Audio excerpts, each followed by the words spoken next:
Item ಯಾವುದೇ ಇರಲಿ try ಮಾಡಿ ಆಚಿ ಚಿಕನ್ ಮಸಾಲಾ. ಆಚಿ ಚಿಕನ್ ಮಸಾಲಾ. ಮಧ್ಯಪ್ರಾಚ್ಯದ ಯುದ್ಧ ಪರಿಣಾಮ ಕಳೆದ 10-15 ದಿನಗಳಿಂದ ದೇಶದಾದ್ಯಂತ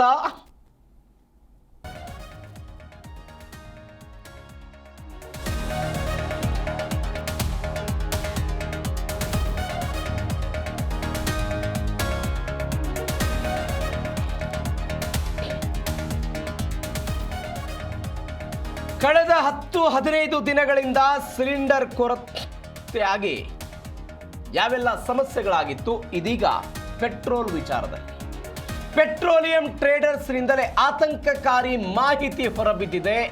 ಮುಂಗಡ ಪಾವತಿ ಮಾಡಿದರೂ ಕೂಡ ತೈಲ ಲೋಡ್ ಆಗ್ತಿಲ್ಲ ಅಂತ Karnataka federation of petroleum traders ಇಂಥದ್ದೊಂದು ಮಾಹಿತಿಯನ್ನ ಕೊಟ್ಟಿದೆ.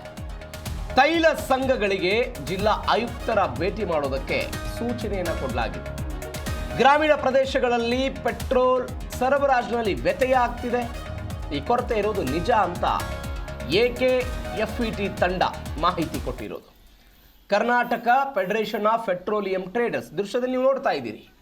ರಾಯಚೂರು, ಬೆಳಗಾವಿ ಸೇರಿದಂತೆ ರಾಜ್ಯದ ವಿವಿಧ ಭಾಗಗಳಲ್ಲಿ ರಾತ್ರಿ 12 ಗಂಟೆ 1 ಗಂಟೆಯ ತನಕವೂ ಕೂಡ ಈ ರೀತಿಯಾಗಿ ಕ್ಯೂ ನಿಂತು ಪೆಟ್ರೋಲ್ ಡೀಸೆಲ್ಗಾಗಿ ಬಂದಿದ್ದಾರೆ. ಕೆಲವೊಂದಿಷ್ಟು ನಗರಗಳಲ್ಲಂತೂ ದೊಡ್ಡ ದೊಡ್ಡ ಬ್ಯಾರಲ್ಗಳನ್ನು ತಂದಿದ್ದಾರೆ.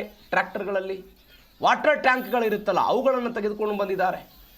20 ಲೀಟ್ರ್ 30 ಲೀಟ್ರ್ ನೋಡಿ, ಫಿಲ್ಟರ್ ವಾಟರ್ ಕ್ಯಾನ್ ಇದೆಯಲ್ಲ ಅದನ್ನು ಕೂಡ ಪೆಟ್ರೋಲ್ ಡೀಸೆಲ್ ತುಂಬಿಸ್ಕೊಳ್ಳೋದಕ್ಕೆ ತಂದಿರೋದು. ಇದೀಗ AKFET ಹೇಳ್ತಾ ಇದೆ, ಹೌದು ಇಂಥದ್ದೊಂದು ಸಪ್ಲೈ ಕೊರತೆ ಇರೋದು ನಿಜ.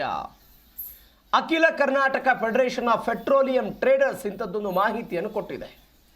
ಗ್ರಾಮೀಣ ಪ್ರದೇಶದ ಡೀಲರ್ಗಳಿಗೆ ಮುಂಗಡವಾಗಿ ಪಾವತಿ ಮಾಡಿದರೂ ಕೂಡ ತೈಲ ಲೋಡ್ಗಳನ್ನು ನೀಡಲಾಗ್ತಾ ಇಲ್ಲ.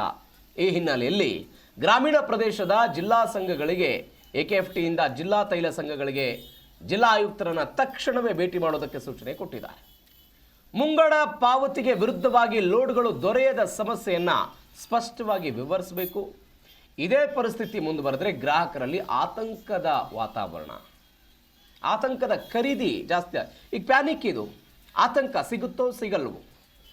ಸಿಗುತ್ತೋ ಸಿಗಲ್ವೋ ಅನ್ನೋ ಕಾರಣಕ್ಕಾಗಿಯೇ ಈ ಪರಿಪ್ರಮಾಣದಲ್ಲಿ ಜನ ಬಂದು ಬಂಕ್ಗಳ ಹತ್ರ ನಿಲ್ತಾ ಇರೋದು. ಕೊರೋನಾ 2ನೇ ಅಲೆಯಲ್ಲಿ ಇಂಥದ್ದೇ ಸಮಸ್ಯೆ ಆಗಿತ್ತು ಅಂತ ಅವ್ರು ಹೇಳಿದ್ದಾರೆ. ಕರ್ನಾಟಕ ಸರ್ಕಾರದ ಆಹಾರ ಮತ್ತು ನಾಗರಿಕ ಸರಬರಾಜು ಇಲಾಖೆ ತಕ್ಷಣವೇ ಮಧ್ಯಪ್ರವೇಶ ಮಾಡಬೇಕು ಅಂತ ಅವ್ರು ಹೇಳಿರೋದು. ಅಖಿಲ Karnataka federation of petroleum traders ಕೆಲವೊಂದಿಷ್ಟು ಮಾಹಿತಿಗಳನ್ನು ಹಂಚಿಕೊಂಡಿದೆ. ಮುಂಗಡವಾಗಿ ಹಣವನ್ನು ಪಾವತಿ ಮಾಡಿದರೂ ಕೂಡ ಲೋಡ್ಗಳು ಸಿಗ್ತಾ ಇಲ್ಲ, ಲೋಡ್ಗಳು ಆಗ್ತಾ ಇಲ್ಲ. ಹೀಗಾಗಿ ಗ್ರಾಹಕರುಗಳಿಗೆ ಇಂಥದ್ದೊಂದು ಸಮಸ್ಯೆ ಆಗ್ತಾ ಇದೆ. ಸಪ್ಲೈಯಲ್ಲಿ ಅಂದರೆ ಗ್ರಾಮೀಣ ಪ್ರದೇಶಗಳಿಗೆ ಪೆಟ್ರೋಲ್ ಸರಬರಾಜಿನಲ್ಲಿ ವ್ಯತ್ಯಯ ಆಗ್ತಾ ಇರೋದು ನಿಜ ಅಂತ ಅವ್ರು ಹೇಳ್ತಾ ಇರೋದು. ಹೀಗಾಗಿ ಕೂಡಲೇ ತೈಲ ಸಂಘಗಳಿಗೆ ಜಿಲ್ಲಾ ಆಯುಕ್ತರನ್ನು ಭೇಟಿ ಮಾಡಿ ಯಾವ ಕಾರಣಕ್ಕಾಗಿ ಈಗ ಆಗ್ತಿದೆ, ಏನು ಎತ್ತ ಅಂತ ವಿವರಣೆಯನ್ನು ಪಡೆದುಕೊಳ್ಳಬೇಕು ಅಂತ ಇದೀಗ ಅವರು ಸೂಚನೆ ಕೊಟ್ಟಿದ್ದಾರೆ.